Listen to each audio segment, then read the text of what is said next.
Good morning students. हम पढ़ रहे थे पाठ 3 जमीन की भूख। अब तक हमने कहानी में पढ़ा कि एक महेश्वर नाम का किसान कड़ी मेहनत से अपने आप को संपन्न बनाता है, परंतु उसकी संपन्नता गांव वालों को बिल्कुल भी पसंद नहीं आती है। लोग उसे बिल्कुल भी पसंद नहीं करते। उसके सामने बहुत ही अच्छा व्यवहार करते थे, परंतु अवसर मिलने पर उसे नुकसान पहुंचाते थे।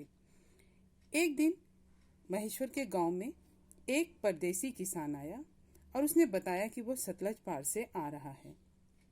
उसने ये बताया कि वहाँ बहुत ही उपजाऊ जमीन है और नए बसने वाले किसान को 20 एकड़ जमीन मुफ्त दी जाती है।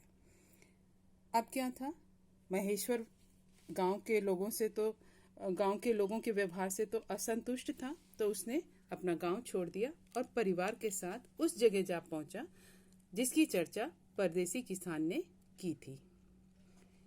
वहां सम्मिलित जमीन में से उसे और उसके परिवार के लिए 100 एकड़ जमीन दी गई। अब उस जमीन पे वो कड़ी मेहनत करता था,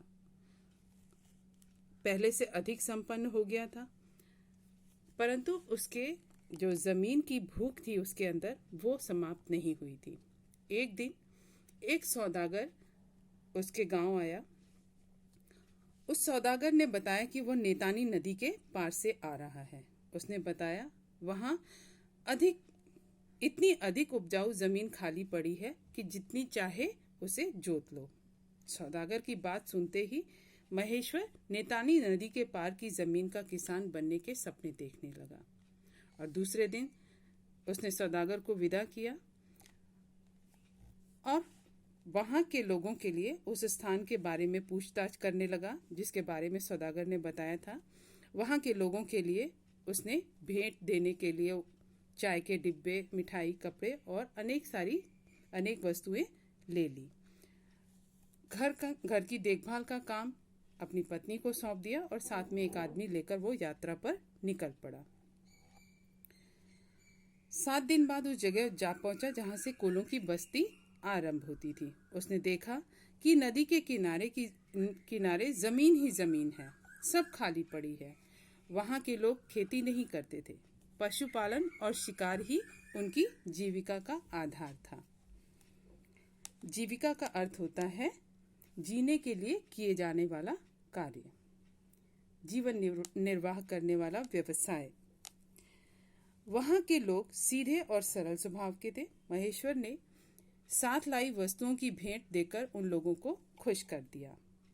बहुत खुश थे लोग महेश्वर की चीजों को देखकर। लोगों ने भी महेश्वर का उत्साह से स्वागत किया। वहां के लोग जो थे उन्होंने महेश्वर का बहुत ही अच्छे से स्वागत किया। उसे सबसे अच्छे डेरे में ले जाकर बैठाया। महेश्वर के सम्मान में उन लोगों ने एक शानदार दावत दी। डेरा रुकने का स्थान होता है, उसे कहा जाता है डेरा।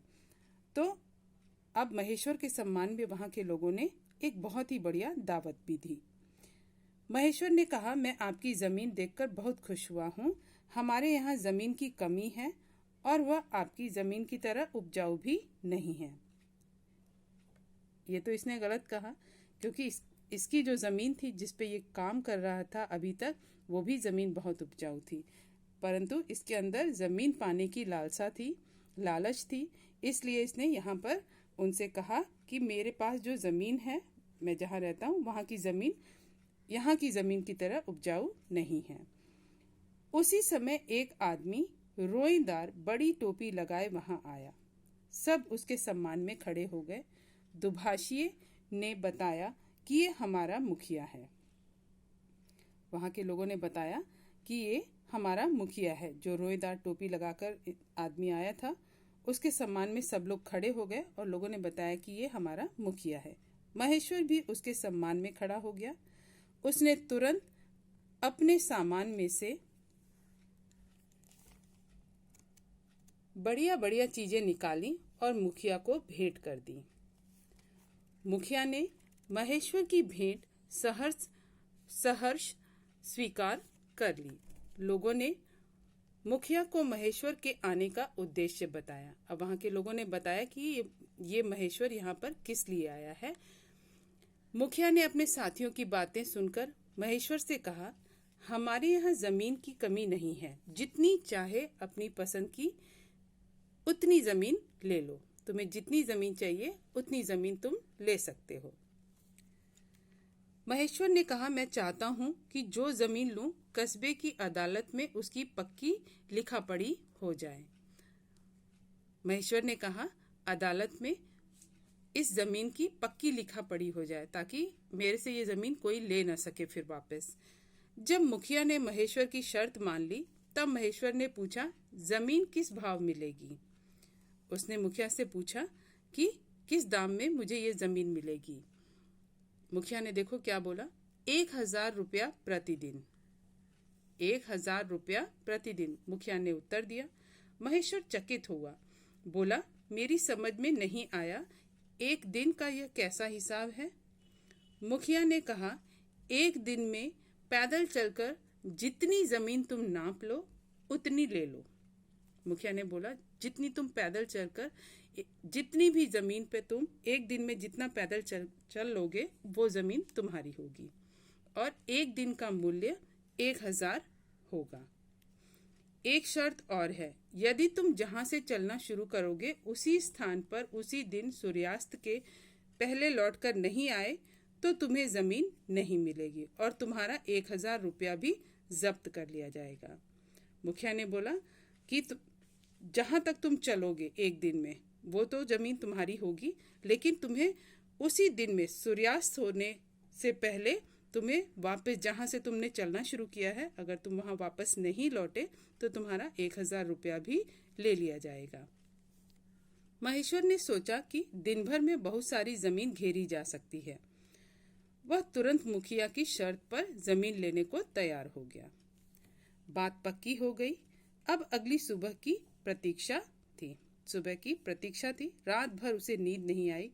विचारों की विशालता में जमीन का ही बिंदु घूमता रहा। उसके दिमाग में सिर्फ जमीन ही जमीन घूम रही थी। वह सोचता रहा कि अपनी सारी शक्ति को वह चलने में ही लगा देगा, जिससे अधिक से अधिक जमीन घेरी जा सके, क्योंकि मुखिया ने कहा था जहां तक वो चलेगा वो जमीन उसकी होगी। तो दिमाग में उसकी यही चल रहा था कि मैं ज्यादा से ज्यादा चलूंगा, पूरी शक्ति चलने में ही लगा दूंगा। मैं इतनी जमीन घेर लूंगा कि मेरे जैसा किसान कहीं सुना भी न जा सके। उसे जोतने के लिए दर्जनों बैलों और नौकरों की आवश्यकता पड़ेगी। उसके सपनों में भी ये ही बातें बनी रहीं। रात भर वो यही सोचता रहा। महेश्वर ने सवेरे उठकर अपने साथ आए आदमी को जगाया और उसे गाड़ी तैयार करने को कहा। वह खुद लोगों को बुलाने गया। जब सब लोग इकट्ठे हो गए और मुखिया भी आ गया, तब उसने कहा, अब हमको चल देना चाहिए, समय बहुत हो गया है। महेश्वर 1 मिनट भी नष्ट नहीं करना चाहता था, इसलिए उसने चाय पीने से भी इनकार कर दिया। वो बिल्कुल नहीं चाहता था कि कोई भी क्षण जो है वो नष्ट हो, तो उसने चाय पीने से भी मना कर दिया। किसने? महेश्वर ने। मुखिया महेश्वर को लेकर टेकरी पर पहुंचा। टेकरी का मतलब ऊंचा टीला है ना, हमने पढ़ा था। अपनी रोएदार टोपी को उतारकर टीले पर रखते हुए उसने कहा, यह निशान रहेगा, यहाँ से चलकर तुम्हें यहीं आना है। यहाँ से तुम चलोगे, जहाँ मेरी टोपी है यहाँ से तुम चलोगे और सूर्य डूबने से पहले वापस यहीं तक आओगे। जहाँ तक चलोगे वो जमीन तुम्हारी होगी, तो लेकिन तुम्हें वापस यहाँ तक लौटना होगा सूर्यास्त से पहले। सूर्य डूबने से पहले तक जितनी जमीन घेर लोगे वह सब तुम्हारी हो जाएगी। महेश्वर ने 1000 रुपए गिनकर टोपी पर रख दिए। एक रुमाल में रोटियां रखी, पानी की बोतल ली और फावड़ा भी ले लिया। धोती कसकर और आस्तीनें चढ़ाकर चलने को तैयार हो गया। पहले वह यह तय नहीं कर पा रहा था कि किस दिशा में चला जाए। पूर्व दिशा में सूर्य निकल रहा था। वह अपना समय नष्ट नहीं करना चाहता था, बस पूर्व दिशा की ओर चल पड़ा। 1 किलोमीटर चलने के बाद उसके बदन में फुर्ती आई और वह तेज चाल से चलने लगा। लगभग 5 किलोमीटर चलने के बाद उसने पीछे मुड़कर देखा। उसे टेकरी और उस पर खड़े आदमी धूप में साफ दिखाई देते थे। अब धूप में गर्मी आने लगी थी। उसे खाने की याद आई, पर उसने खाया नहीं। टोकरी उतारकर कंधे पर रखी और अपनी चलने की गति को तेज कर दिया। देखो, ना तो उसने चाय पी और ना ही उसने अभी कुछ खाया। उसने पीछे मुड़कर देखा तो टेकरी कठिनाई से दिखाई देती थी, बहुत मुश्किल से दिखाई दे रही थी, इतनी आगे आ गया था वो। उसके ऊपर चलते हुए लोग चींटियों की तरह रेंगते से लगते थे। दूर से देखने पर लोग कैसे दिख रहे थे? चींटियों की तरह रेंग रहे हो ऐसा लग रहा था उसे। उसने सोचा, काफी दूर निकल आया हूँ, अब लौटना चाहिए। उसका शरीर पसीने से तर हो रहा था और उसे प्यास भी लग रही थी। उसी स्थान पर उसने गड्ढा बनाकर उस पर घास का एक ढेर लगा दिया, जिससे पता चले कि वह कहाँ तक आ गया है। पानी पीकर वह बाईं ओर मुड़ा। जैसे जैसे वह आगे बढ़ता, उसे अच्छी उपजाऊ भूमि दिखाई देती। उसका लालच बढ़ता जाता और वह चलता जाता। दोपहर हो रही थी और सूरज उसके सिर के ऊपर था। वह अब कुछ थकान का भी अनुभव करने लगा। इतना चल चुका था तो उसे थकान का अनुभव भी हो रहा था। थोड़ा आराम करने के लिए वह एक स्थान पर बैठ गया। फिर उसने रुमाल से रोटियां निकालकर खाईं और पानी पिया। वह बैठा ही रहा, लेटा नहीं। उसे डर था कहीं नींद न आ जाए। खाना खाने से शरीर में कुछ नई शक्ति आ गई। उसने फिर चलना आरंभ किया। काफी लंबी भूमि नापकर वह बाईं ओर मुड़ने ही वाला था कि उसे जमीन का एक बहुत उपजाऊ टुकड़ा दिखाई दिया। अब वो वापस मुड़ने ही वाला था, लेकिन फिर उसको एक उपजाऊ टुकड़ा दिखाई पड़ गया। उसने उसे भी नाप लिया। उसने गड्ढा खोदकर उस पर घास का ढेर लगाकर अपना निशान बना दिया। अब वह फिर मुड़ गया। टेकरी की ओर देखा, पर वह दिखाई नहीं दी। अभी तक उसको टेकरी दिख रही थी, लेकिन वह इतनी आगे आ गया था कि अब उसे टेकरी दिखाई नहीं दे रही थी। उसने सोचा कि वह अधिक दूर निकल आया है, अब इस दिशा में कुछ कम ही नापूंगा। अब वो बहुत दूर आगे आ गया था, तो उसने सोचा कि अब मैं इस दिशा में कुछ कम भूमि ही नापूंगा। इस तीसरी भुजा पर उसने तेजी से अपने कदम बढ़ाए। बड़ी कठिनाई से वह 3 किलोमीटर ही चला था कि सूरज ढलने लगा। अब उसने देखा, बहुत 3 किलोमीटर ही चल पाया था, उसने देखा कि सूरज अब ढलने लग गया। उसने अनुमान लगाया कि वह टेकरी से लगभग 15 किलोमीटर दूरी पर है। इस दिशा में अब और आगे बढ़ना उसने ठीक नहीं समझा। अब वह सीधा टेकरी की ओर चलने लगा। यहाँ पर भी उसने गड्ढे पर घास का ढेर बनाकर निशान बना दिया। अब महेश्वर इतना थक गया था कि उसके लिए आगे चलना कठिन हो रहा था। धूप और गर्मी से उसकी सारी शक्ति क्षीण कर दी थी। धूप और गर्मी ने उसकी सारी शक्ति क्षीण मतलब कमजोर कर दी थी। पैरों में छाले पड़ गए थे और टांगें उठती नहीं थी। जितनी तेजी से वो चल रहा था, अब उसके पैरों में थकान हो गई थी, तो पैर उसके उठ नहीं रहे थे। सूरज ढल रहा था, इसलिए आराम करने के लिए भी समय नहीं था। फिर भी वह तेज चाल से आगे बढ़ रहा था। उसने टोकरी, टोपी, जूते सब फेंक दिए। उसकी सांस फूल रही थी। बार बार यही सोचता था कि सूरज डूबने से पहले टेकरी पर कैसे पहुंचूंगा। अब वह दौड़ने लगा। उसकी छाती जोर से धड़क रही थी और वह डर रहा था कि थकान के कारण गिरकर कहीं मर न जाए।